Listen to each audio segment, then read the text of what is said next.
ನಮಸ್ತೆ ಎಸ್ಆರ್ಕಾರ್ ನ್ಯೂಸ್ ವಾಹಿನಿಗೆ ಸ್ವಾಗತ.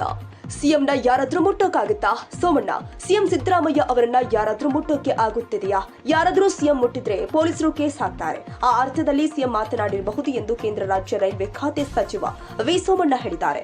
ಗುರುವಾರ ಬೆಳಗಾವಿಯಲ್ಲಿ ಮಾತನಾಡಿದ್ರು. ಸಿದ್ದರಾಮಯ್ಯ ಅನುಭವಿ ರಾಜಕಾರಣಿ, ಅವರು ಏನ್ ಮಾತನಾಡ್ತಾರೆ ಎನ್ನುವುದು ಅವರಿಗೆ ಬಿಡುತ್ತೇನೆ. ಸಾಮಾನ್ಯ ಜನರ ಭಾವನೆಗೆ ತದ್ವಿರುದ್ಧವಾಗಿ ಮಾತನಾಡುವುದು ಎಷ್ಟರ ಮಟ್ಟಿಗೆ ಸಮಂಜಸ ಎಂದಿದ್ದಾರೆ. ಸುಮ್ಮನೆ ಇರೋಕ್ಕಾಯ್ತದ? ಮುಖ್ಯಮಂತ್ರಿ ಮುಟ್ಟಿದ್ರೆ ಏನಾಯ್ತದೆ? ಪೊಲೀಸರು ಇರ್ತಾರೆ, ಕೇಸ್ ಹಾಕ್ತಾರೆ ಅಲ್ವಾ? ಹಂಗಾಗಿ ಆ ಅರ್ಥದಲ್ಲಿ ಅವ್ರು ಏನೋ ಮಾತಾಡಿರ್ಬೋದು. ಸಿದ್ದರಾಮಯ್ಯನವರು ಒಬ್ಬ ಅನುಭವಿ ರಾಜಕಾರಣಿಗಳಿದ್ದಾರೆ, 2 ಬಾರಿ ಮುಖ್ಯಮಂತ್ರಿಗಳಾದವರಿದ್ದಾರೆ. ಅವ್ರು ಏನು ಮಾತಾಡ್ತಾ ಇದ್ದೀನಿ ಅಂತದ್ದು ಅವ್ರ ವಿವೇಚನೆಗೆ ಬಿಡ್ತೀನಿ. ಅದರ ದುಷ್ಪರಿಣಾಮ ಏನು ಅನ್ನೋದಕ್ಕಿಂತ ಹೆಚ್ಚಾಗಿ ಸಾಮಾನ್ಯ ಜನರಲ್ಲಿ ಇರ್ತಕ್ಕಂಥ ಭಾವನೆಗಳಿಗೆ ನಾವು ತದ್ವಿರುದ್ಧವಾಗಿ ಮಾತನಾಡೋದು ಎಷ್ಟು ಮಟ್ಟಿಗೆ ಸಮಂಜಸ ಅಂತ ಅವರೇ ತೀರ್ಮಾನ ಮಾಡ್ಕೊಂಡು. ರಾಜ್ಯ ಸರ್ಕಾರದ ಕಾರ್ಯವೈಖರಿ ಸರಿ ಇಲ್ಲ ಅಂದರೆ ನೀವೇ ಇದು ಮಾಡ್ತೀರಿ.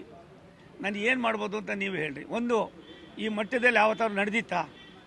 ಈ ಮಟ್ಟದಲ್ಲಿ ಇತ್ತ ಮುಖ್ಯಮಂತ್ರಿಗಳು ಏನು ಹೇಳ್ತಾರಲ್ಲ, ನಾನು ಮುಟ್ಟಿದ್ರೆ ಅಂತ ಅಂತಾರಲ್ಲ, ಅಂಥವ್ರು ನಿಮ್ಮನ್ನು ಯಾರೋ ಮುಟ್ಟೋದು ಬೇಡ, ಇವನು ಸ್ವಲ್ಪ ನೀವೇ ಮುಟ್ಟಿ ಸ್ವಾಮಿ ಇಂಥ ಅಲ್ವಾ ಹೇಳಿ. ನೀವೇನೆ ಅಧಿಕಾರಿ ಅಲ್ಲ. ಇವೆಲ್ಲವೂ ಕೂಡ ಮುಖ್ಯಮಂತ್ರಿಗಳು ಯೋಚನೆ ಮಾಡಬೇಕು. ಈ ರೀತಿ ಅವರೇ ಒಂದು ಧಮಕಿ ಹಾಕಿದಾಗ ಇಂಥ ಅನೇಕ ಸಮಸ್ಯೆಗಳು ಇನ್ನೂ ಕೂಡ ಜಾಸ್ತಿ ಆಯ್ತವೆ. ಅಧಿಕಾರಿಗಳನ್ನ ಯಾವ ರೀತಿ ಕಾಣ್ತಾ ಇದ್ದೀರಿ ಅನ್ನೋದು ಅಧಿಕಾರಿಗಳು ಹೇಳಿದ್ರು, ನನಗೆ ಗೊತ್ತಿಲ್ಲ.